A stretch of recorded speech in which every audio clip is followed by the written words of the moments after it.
Merci d'avoir répondu à notre invitation sur l'émission L'Apocalypse. Nous avons quelques questions à vous poser sur l'Apocalypse. Concernant le dragon rouge, est-ce qu'il s'agit d'un animal, comme nous le pensons, ou comme on nous le raconte sur les histoires, ou encore le christianisme voile quelques mystères là-dessus? Avec la Bible. Merci beaucoup. Merci pour la question. Je crois que la question est très importante parce que cela concerne les officiers ces derniers temps. Tout d'abord, il faut souligner un point, sinon deux. Quand on parle de l'animal dans la Bible, c'est une puissance. Donc il y a deux catégories de puissance. Il y a la puissance sacrée et la puissance nationale. Donc quand on parle de la puissance sacrée, il s'agit des onctions. Par exemple, quand on prend Apocalypse 4, on parle de 4 onctions. Ça, ce sont des puissances sacrées. Il y a aussi des puissances nationales, notamment ce que vous êtes en train de dire. En fait, pour mieux comprendre la quintessence de cela, il est très important que l'on puisse revoir le livre de Daniel. Donc Daniel 7. Dans Daniel 7, on nous parle de 4 bêtes. Des 4 bêtes, donc notamment le lion, l'ours, le léopard, et enfin une troisième bête qu'on n'a pas mentionné le nom, mais on a décrit simplement la puissance de cette dernière. Et donc, quand vous revenez sur le livre d'Apocalypse 13, en ce moment, on va le mentionner encore, sauf que ça semble être concentré en une seule bête. Donc, on parle de la bête qui avait l'aspect d'un léopard, la gueule du lion, la patte de l'ours et la force du dragon. Maintenant, pour mieux saisir cela, il faut revenir encore dans le livre de Daniel, Daniel 7. Dans le livre de Daniel, on nous dit 7 verset 17, on dit que non, les 4 bêtes sont les 4 rois. Qui parlent de rois, parlent de royaumes. Donc il devait y avoir 4 grands royaumes qui devaient se succéder, notamment le premier, Babylone, deuxième,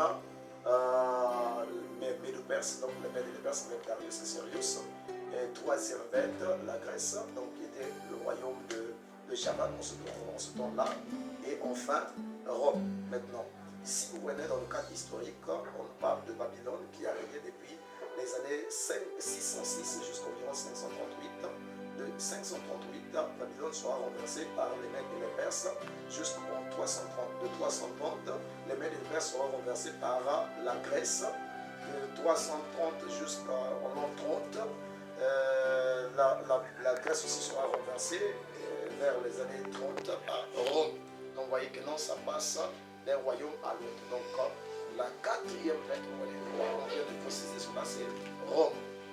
Donc quand on parle des bêtes, la quatrième représente Rome.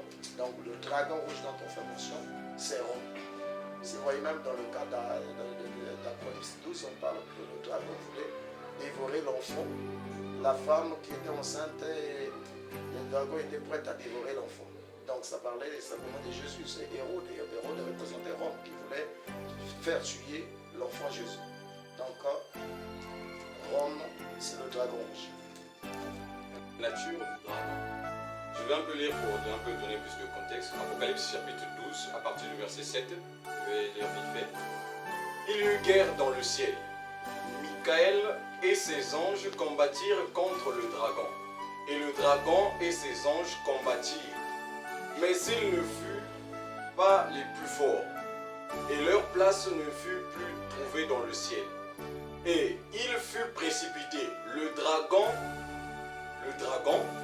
on dit, le serpent ancien, appelé le diable et Satan, celui qui séduit toute la terre. Et il fut précipité sur la terre et ses anges furent précipités avec lui. Ma question est celle-ci, pasteur. Le serpent ancien, c'est la nature du dragon. Était-il un serpent ou bien dès le commencement, il était déjà dragon? Et pourquoi on mentionne le terme serpent pour le dragon? Merci pour la question. C'est une très bonne question. J'aimerais que vous puissiez noter un point très important. En fait, quand on parle ici, vous avez pris l'Apocalypse 12, là il s'agit de l'autre volet. En fait, quand on parle des royaumes sur la terre, parfois on utilise les royaumes pour montrer Lucifer, parce que ces royaumes-là, ces grands royaumes étaient sous l'emprise de Lucifer. Donc parfois, en décrivant ces royaumes, on met souvent en relation avec Lucifer. Je prends l'exemple. Dans le livre de Daniel, quand Daniel attendait l'ange, quand l'ange arrive, il dit que non, je serai avec toi depuis longtemps, mais sauf que le roi de Tyr, vous voyez, donc là, le royaume de Tyr n'était pas encore, le roi de Tyr n'était pas encore en ce temps-là. Vous voyez, on dit que non, le roi de Tyr m'a résisté. C'est simplement pour montrer que non, vu que non, les grands, tous les royaumes sont sous l'emprise de Satan.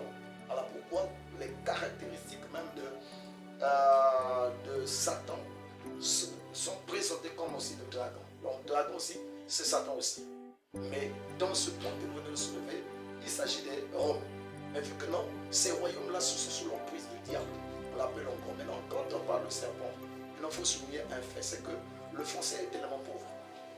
Le français est pauvre parce que, comme vous voyez, en latin, on parle souvent de serpens. Quand on parle de serpent, ça veut dire objet rampant. Vous voyez, or en ce temps-là, le serpent ne rentre pas d'abord, on ne l'appelait pas encore par le serpent. Vous voyez, donc, vu ce qui s'est passé autrefois dans l'ancien temps, les caractéristiques du diable qui s'étaient incarnées dans le serpent, voilà pourquoi tout ce qui est lié au diable, on mentionne toujours le serpent. Donc, le dragon, le serpent, c'est toujours le diable. Mais dans l'autre volet, quand on parle de dragon par rapport à l'Apocalypse, le livre de Daniel 7, et Apocalypse 13, Apocalypse 17, il s'agit de bien sûr Rome. Et notre Rome est toujours sous le contrôle de Satan, comme la quasi-totalité des villes. Si vous lisez dans le livre de Matthieu 4, il dit que non, adore-moi, je te donnerai trône, dignité, toutes ces choses-là, vous voyez que non, sont sous l'emprise de Satan. Merci.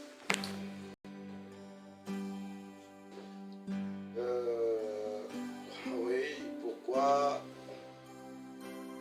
Dieu n'a pas mentionné les arbres? Au lieu de parler des arbres, on a parlé de dragon. En fait, vous voyez que quand on prend quelque chose, c'est par rapport à ses caractéristiques. Vous voyez, par exemple, quand Dieu a voulu s'identifier à la terre, il a pris l'animal le plus doux, qui est l'agneau. Quand il a voulu s'identifier à ce qui est situé au ciel, il a pris par exemple la colombe. Vous voyez, c'est par rapport aux caractéristiques de l'animal. Vous voyez, donc si il a pris le dragon, c'est par rapport aux caractéristiques du serpent, c'est par rapport aux caractéristiques du serpent. Vous voyez son côté subtil, c'est ce qui a fait de sorte que l'homme puisse prendre. Et d'ailleurs, Dieu lui fait les choses à sa manière. Il est Dieu, donc c'est comme le potier lui il fait ce qu'il veut. Donc l'argile n'a pas le droit de dire au potier pourquoi tu voulais que cela soit ainsi. Donc Dieu lui sait ce qu'il fait. Encore sur la bête. Là, je suis dans le livre d'Apocalypse chapitre 13, je vais lire à partir du verset 11, si vous me le permettez. Et puis je vis monter de la terre une autre bête qui avait deux cornes, semblables à celles d'un agneau, et qui parlait comme un dragon. Elle exerçait toute l'autorité de la première bête en sa présence, et elle faisait que la terre et ses habitants adorèrent la première bête, dont la blessure mortelle avait été guérie. Ma question est celle-ci, la deuxième bête, était-elle aussi un dragon ou bien elle avait une autre nature? Merci. Donc vous parlez de la deuxième bête, là nous sommes bien sûr dans Apocalypse 13, verset 11. Bon, il faut noter que non, la Bible a déjà mentionné cela. Vous voyez ici, on dit que non, que je vais monter de la terre une autre bête qui avait deux cornes, semblables à celle d'un agneau. Donc, et qui parlait comme un dragon. On dit que non, cette bête était semblable à un agneau, mais elle n'était pas un agneau. Bon, maintenant, pour mieux comprendre cela, il faut prendre deux éléments. Il faut faire une meilleure comparaison. Prenons par exemple, dans Apocalypse 13, verset 1, on dit, puis je vis monter de la mer une bête qui avait 10 cornes. On dit, puis je vis monter de la mer. Ça, c'est un élément. Ok, par contre, ici, on dit, puis je vis monter de la terre. Vous voyez que non, là, il y a un problème. Maintenant, ce qu'il faut saisir, c'est que il faut voir d'abord de la mer. Donc, si je prends l'Apocalypse 17, verset 15. Dans l'Apocalypse 17, verset 15, la Bible dit, et il me dit, les eaux que tu as vues, sur lesquelles la prostituée est assise, ce sont des peuples, des foules, des nations, des langues. Vous voyez donc, vous voyez que non, les peuples, les foules là, il s'agit des, disons, les eaux, la mer bien sûr, il s'agit des peuples, des foules. En d'autres termes, le dragon sort là où il y a beaucoup de gens, là où il a été habité. Bon, sur la terre, là où il y avait des gens, plus de population, c'est sur la terre, c'est bien sûr en Europe. En Europe, il y avait des gens, tout cela. Maintenant, par contre, l'autre, on dit, sort de la terre. Vous voyez que non, si l'un de la mer, l'autre de la terre, donc si l'autre, ce sont des foules, des peuples, des langues, donc ailleurs, il n'y avait pas de foules. Il n'y avait pas de cela. De ce facteur, nous comprenons qu'il s'agit des États-Unis, parce que sur la terre, c'est les États-Unis qui n'avaient pas des foules. Vous voyez que non, c'est une nation qui a été bâtie vraiment, il n'y a pas longtemps de cela. Donc il n'y avait pas assez de gens. Donc quand on parle de cet endroit-là, nous comprenons la bête dont on parle là, il s'agit des États-Unis.